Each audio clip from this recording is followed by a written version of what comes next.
Here what we see is the Brimstone British missile displayed on a Polish vehicle that would be integrated within a Polish launcher and within a Polish communications and Polish battlefield management system.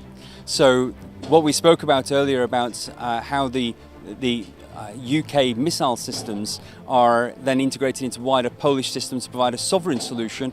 It's the same principles that we're displaying here, that we're maximising this Polish sovereign system solution.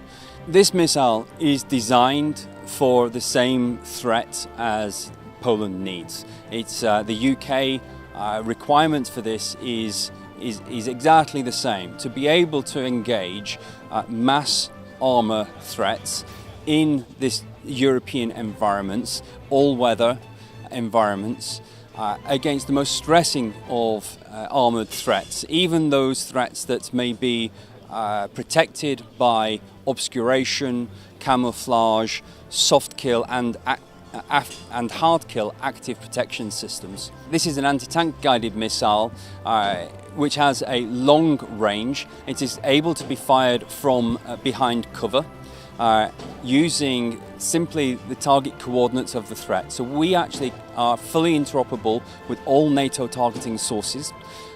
We provide those targeting data into the platform through the Polish system solution, and then the missiles are fired at the threats that are at those target coordinates.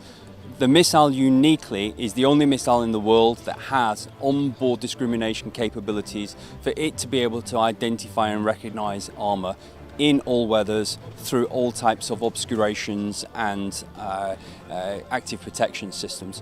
So the missiles are able to accurately, from this platform, fire from cover, protect the platform, hide the platform, get to the location where the threats are, find and identify and engage those threats irrespective of how they are protected.